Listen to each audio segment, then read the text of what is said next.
shit.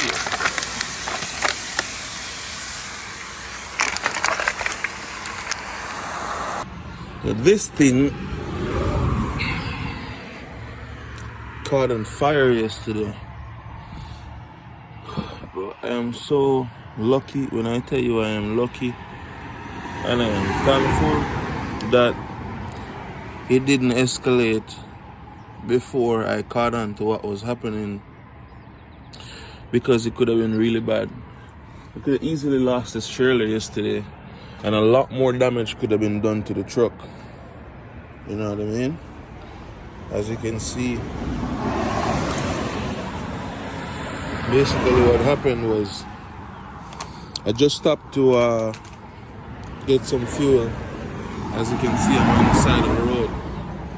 I just stopped to get some fuel about 5 minutes before I coming on the turnpike. And I was at the fuel stop maybe for like, I don't know, maybe 30 minutes. Everything was fine. I fueled and I started going on the road. And about 5 minutes into driving, a car pulled up next to me, honking their horn. And they were shouting something at me, but at first I thought they were like telling me to blow the horn, because you know a lot of kids be doing that, and there was a lot of young kids inside the car. So I'm like, bro, there's no way they're trying to tell me to blow the horn, and they want to tell me that much. So I like looked over. This smells really burned too. I looked over and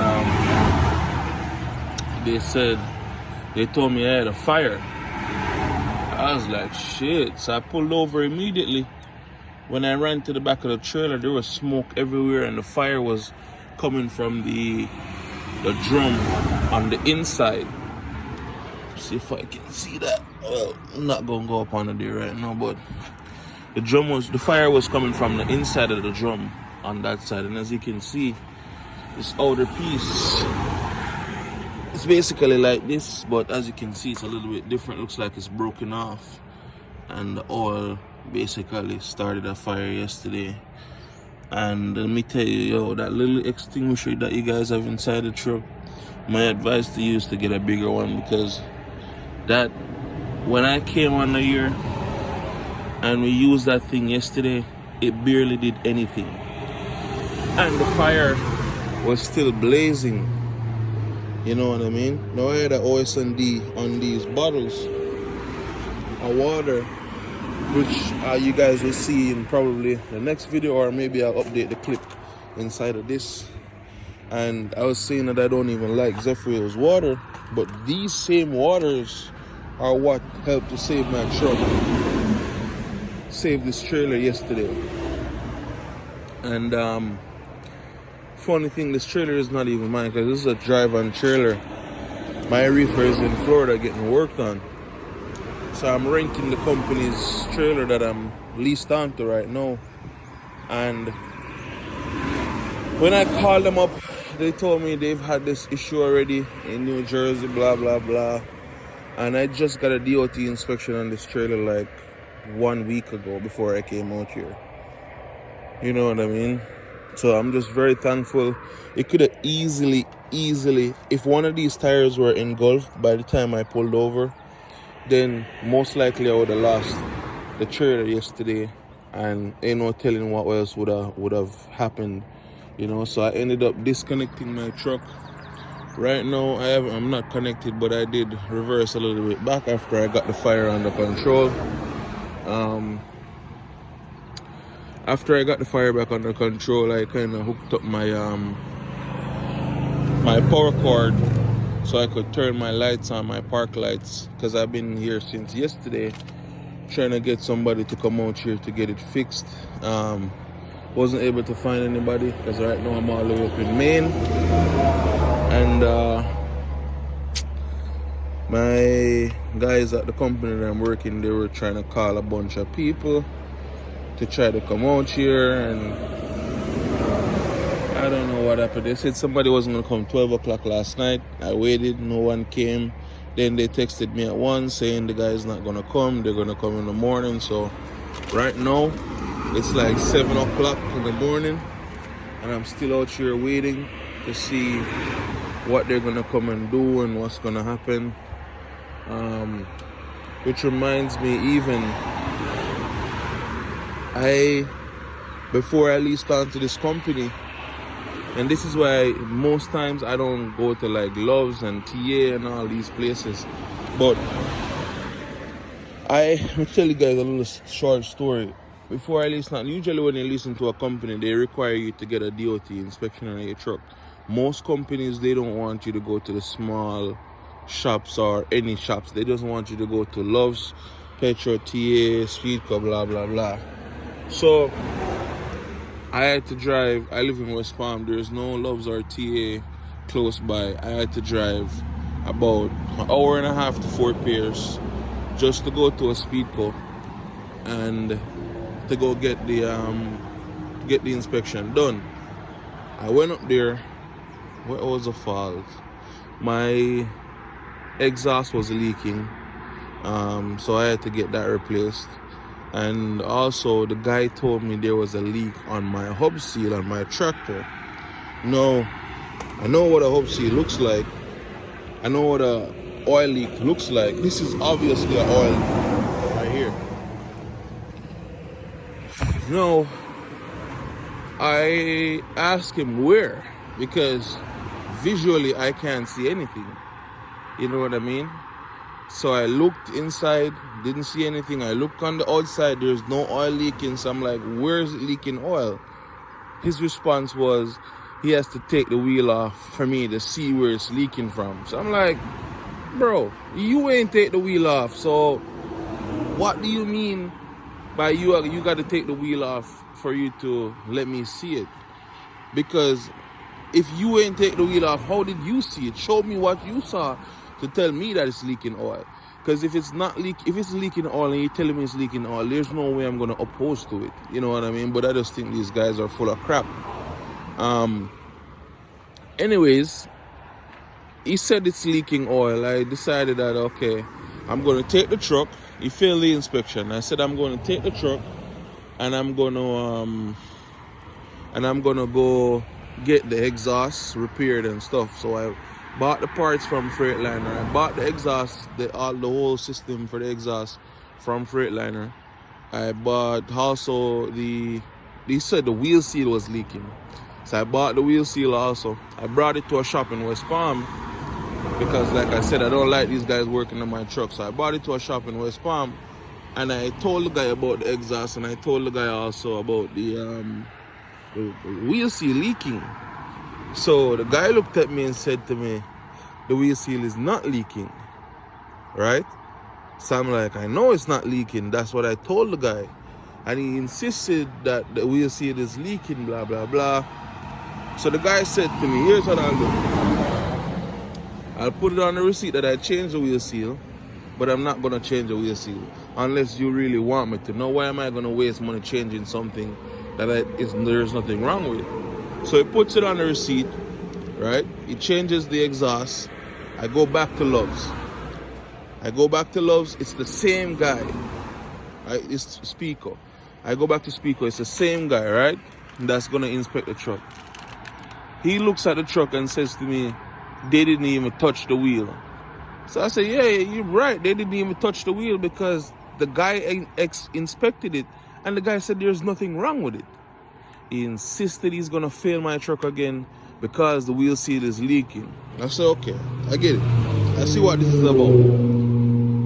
Go ahead and replace the wheel seal because, like I said, I already bought the part. So I let him go ahead and I replace the wheel seal. Okay, I paid him to replace the wheel seal. He did the inspection. After he did the inspection, he failed the truck for the wheel seal. I seen him after he finished that. He's going over the other side. He's doing. So I'm like, bro, what are you doing? You said you inspected the truck. You found all the faults that you found. What are you still inspecting? Like, what are you doing? You know, he got mad. He got in his feelings. Anyways, fast forward. He passed the inspection. I left with the truck. The truck was parked. I drove back an hour and a half to get home. Right? I drove an hour and a half. I parked my truck in my driveway. The truck was parked for like, I think 4 days. The truck was parked in my driveway. So I drove it back 1.5 hours since I fixed it all the way to my house, and I parked it at my crib. 4 days later, I looked inside my driveway. The same axle that this guy worked on, there was oil everywhere. The exact same axle. So, I was pissed because my truck wasn't leaking oil before. There was no oil visually. There wasn't any oil anywhere. And this guy worked on my truck and he damaged my truck. So I called Speedco and I tell them what my problem was. And, at first they tried to tell me, okay, it's on the warranty, blah, blah, blah. We'll come cover it. I just got to pay for the road call. I said, bro, I'm not paying for the road call. Because one, my truck was fine before, right? My truck was fine before. There wasn't an issue. And the fact that you guys, I told this guy there was nothing wrong with my truck. And he insisted that he had to change the oil seal, the wheel seal. And now he changed the wheel seal. Now my truck is leaking oil. Before I didn't have an oil leak. Now I have an oil leak. I mean, oil was just the way you see in this water right here. That's the way the oil was sitting inside the rim. And then on the back of the rim, on the back of the wheel, there was oil there also. And there was oil on my driveway. Now I have an oil leak. I didn't have an oil leak. My wheel looked pretty much something like this before. It was dry completely. I looked behind the tires. I went under it. I look up under there. Can't see no oil leaks. I'm like, where? So, they went back and forth until they agreed. They said, okay. They got the manager. The manager said, okay, it's not your fault. You just drove it home, blah, blah, blah. So we're going to come do it. But it's the same guy. I said, bro, honestly, I don't even want that guy to touch my truck. Because I told him before there was nothing wrong. And he insisted that he had to change the thing, blah, blah, blah. He said, no, he's a good guy. He knows what he's doing. Maybe something, I don't know, maybe he just messed something up this time, blah, blah, blah. Okay, he comes. He then proceeds to tell me, fast forward, he gets there. I pulled the truck down in the driveway. He came, he took the thing off, wipe what he's wiping. And then after he did that, he said to me, I just put the wrong gasket on there. It was supposed to be a different gasket on the other part, blah, blah, blah. And, he didn't even say sorry about it or whatever. He just told me. So I'm like, yeah, okay. So he then leaves, right? Now I leased on to the company. I drove the truck for 1 week. I'm all the way in Nebraska. Was it Nebraska? No, North Dakota. I went up to North Dakota. Doing my pre-trip one morning, bro. I went out there. There was oil everywhere on the wheel. The same axle. You know what I mean? The exact same axle. There was oil everywhere. And then when I went there, I'm not even going to go all up front, but when I went there and I went like this, and I screwed the little screws on the outside of the hub, 3 of the screws were still loose. You know what I mean? And that was done by the same guy that did the work from the jump. That's why I don't like these guys working on my truck. You know what I mean? And the crazy part is, like, I specifically told this guy there wasn't anything wrong with the truck, and he insisted, bro, that he had to get somewhere, he had to work on the truck. And he was upset that I brought the exhaust. He was like, I could have done the exhaust myself. You didn't have to bring it anywhere, blah, blah, blah. So I'm like, I'll take my chances elsewhere. And bro, like, so said, so done. You know what I mean? So I had to call them again. They told me there's nothing they can do. All they can tell me to do is just bring it to another Speedco and have somebody do some work on it and check it again, bro. Long story short, that's why I don't go to these big companies. Sometimes I ain't gonna lie, they save our asses because we're all the way out here and you can't get your own mechanic, your personal mechanic to come work on your truck or whatever. But so if you have a roadside emergency like this, they send somebody out. They could, it's convenient. But to get work done on my truck when I'm home, nah, I'm sorry, I'm not gonna be doing that. You know what I mean? So I'm gonna give you guys an update once this guy gets here, and then we go from there. So fast forward, been here since about 6 o'clock yesterday. Right now it's about 2 o'clock the next day, and the guy came and chained the trailer up because that's what the company told them to do. Shit, bro. No, they trying to get me to drive to Chicago like this from Maine. That's about 1,200 miles. Today is a Sunday. I might get away with it today. This load, I have 40,000 pounds inside the truck right now. That's going 160 miles. I'm hoping to go get this thing off the truck, but then they want me to drive 1,000 miles to Chicago with this thing like this. Bro, this is crazy. And on top of that, I had to take the wheels off and put them inside of the back of the trailer because they couldn't fit on the catwalk, and they obviously can't fit inside the truck. So I had to break the seal on the back of the truck. So now I don't even know what they're going to tell me when I get to the shipper, to the receiver, with the seal broken. Hopefully they don't check it. And even if they don't check it, me and the guys struggle to put the wheels inside the back of the trailer. How am I going to take these two wheels out to back this trailer inside a door just in case I do get a door? This is all the way bad, and I don't know what's going to happen, but I'm going to just take my time and go on up the road. This is a part of what you face out here being a CDL driver. If it was my trailer, then I'll just get it fixed.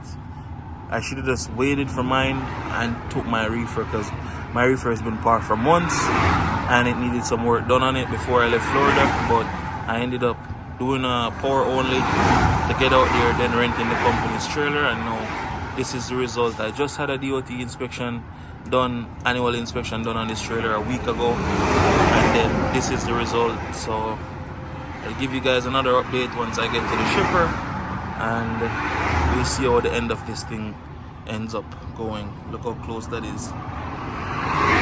Yeah. So another fast forward. It's the next morning. Just show you guys a little bit what it looks like. Well, you guys can't smell that, but it smells really burnt. Right here you can see where it's dark. That's where the fire is blazing. But I tell you, if I drove one more minute, this airbag would have been gone, and a lot more would have gotten damaged. The fire started inside here. You can see all this. The fire was blazing right there. The fire started from inside here. There was a lot of grease, as you can see right here. You can see all the oil and stuff, all that. It was blazing. You can see this is a sign of where the fire was also. So thankfully it didn't damage the trailer or escalated a lot more, you know. What ended up happening is I had to put both the tires in the trailer.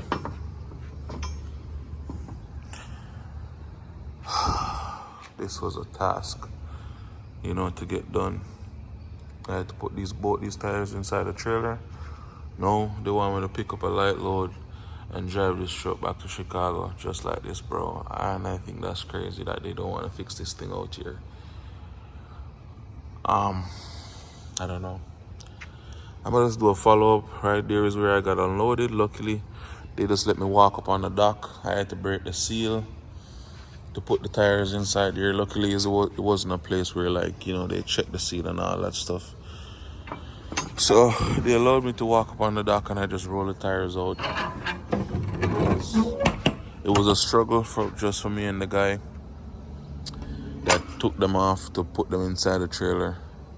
So if I came here by myself and I had to take it out the trailer and put it up inside there, it would have been a real task for me alone to do. I don't want to make this video much longer, so I'm going to probably do a follow-up. I had already other pre-recorded video that I was going to upload. So look out for that one, and then I'm going to do a follow-up on when I get to Chicago and what really happens with this whole situation.